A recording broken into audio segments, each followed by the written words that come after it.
Because even if it's impossible for something to come from nothing, that tells you nothing at all about what happened or what caused it. You don't know anything about it, whether it was a being, an intelligence, a natural law. You can't even speculate about things that happened before the Big Bang. Right. Or whether there was nothing before the Big Bang. That's a huge assumption. I'm talking about spirituality. Well, who gives a damn about spirituality until you establish that there's something truthful in it?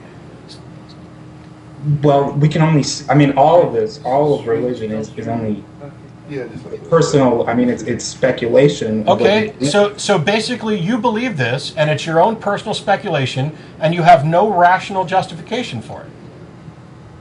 No, I wouldn't say I have no rational justification, because what do you believe? Then you're going to say I believe, I don't. Then what's the rational justification? That's what I'm asking. My rational justification for it is I look at the options and I think to myself that I look at my life and I say, I'm 20 years old, I'm a human being, I enjoy all these, things of being a human being. I look at other people, I look at the history of the world, and I say to myself, rationally, I believe that there is something that I would call God that is behind all of this. I don't think this is all pointless, this is all purposeless, this all just arose. And that seems like a rational point of view. You have no idea what rational means. Well, that's your opinion. I think it's very rational. No, that's a fact. You have no idea what rational means. If you think that, I'm talking about constructing a rational, logical argument that demonstrates something. What you said is, I look around and this is the way I feel about it. Well, how you feel about it has no bearing at all on what's actually true, and it's not relevant to a rational argument. Okay, but there's never going to be you're talking about proofs like that would be in a science book. That's never going to be there, and How do you know that? How do you know that?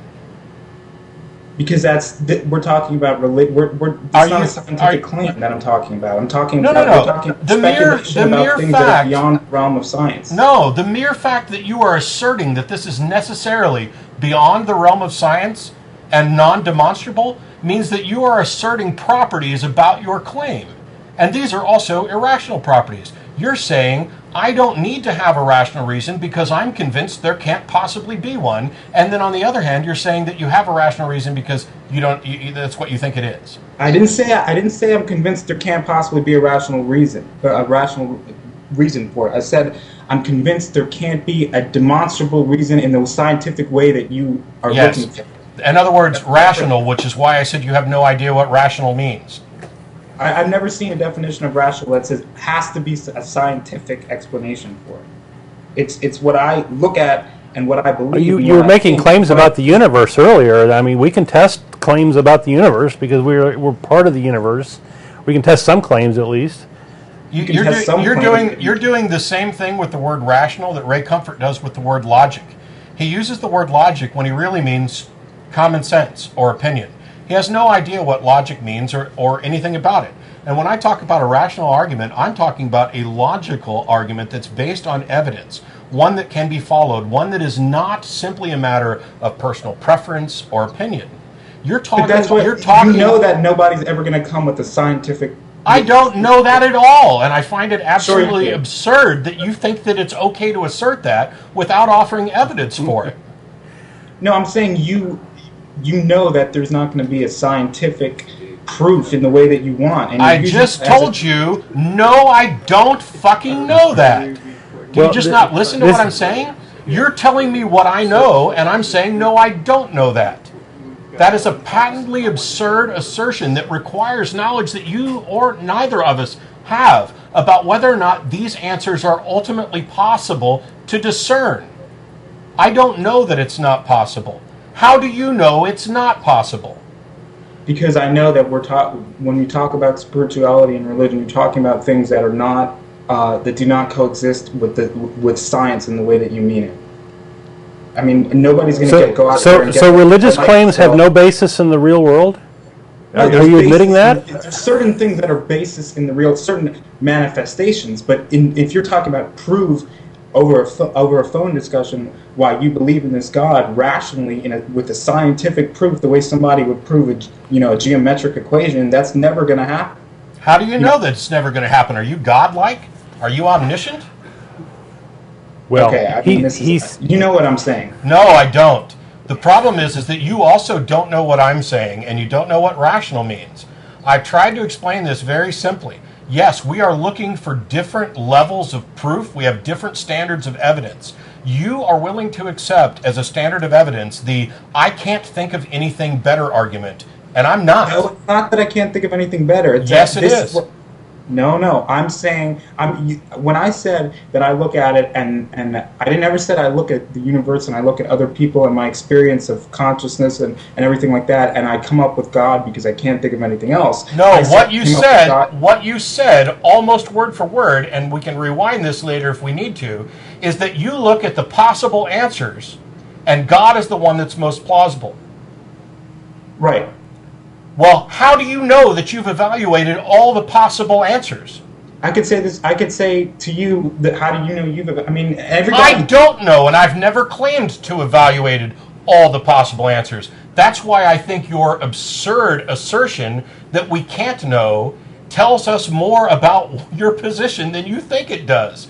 I don't make that assertion that we can't know. I never said we can't know. I said it can't be proved in the scientific way that you want it to be. That you're insisting it has to be. Right. So how do you know that's a pretty true? big claim. That's a huge claim. How do you know that's true? How do I know that it can't be that it can't be proved or disproved scientifically? Yes. Because how would anybody go out and test with a microscope whether or not? I mean, it's so because you can't think of a way. You could have a study about prayer and whether prayer works. That doesn't matter because you can't think of a way. You're asserting that you know it can't be done. How arrogant is that? No. That again, you're twisting what I never. Okay, I'm saying that this is a claim that, as far as I can see, is not a scientific claim. As far as I can see, I rest my fucking case. Right. I Just shut him down right claim. fucking now. Hang up on his ass. Yes, sir. You are the most dishonest caller I've had, and it's so frustrating because we could have had a good conversation. You used the exact fucking words that I needed you to use to prove the point that I was saying a minute ago. Oh my God. I can't think of anything else. This is what I'm trying to say. You and I probably agree on a great many things. I'm assuming you're probably still watching the stream if I haven't pissed you off to some extent. I apologize, but this is so monumentally fucking frustrating when I get calls like this over and over and over again, where I'm trying to actually get to where we disagree. And the meat of it, where we do disagree, and I already got to this a while ago, is that we're willing to accept different standards of evidence with regard to what we claim to know or believe or understand about reality. And in your case, it's an argument from ignorance. It's a argument from personal incredulity. It's an I can't think of anything better, so this is the answer I'm going to accept, followed by the outlandish, unsupported, completely arrogant assertion that you are so understanding of this that you know that there will never be the type of proof that would satisfy me. You don't know that. You don't know what I know. You don't know what rational is, and we're done for the week. Thanks to everybody for hanging out. A little bit extra after the call. We're going to Pluckers. Thanks to the folks on the interwebs who I'm sure just, I don't know, somebody probably came from that, but I appreciate it. And I have a bird I have to put up and food. No animals were harmed during that.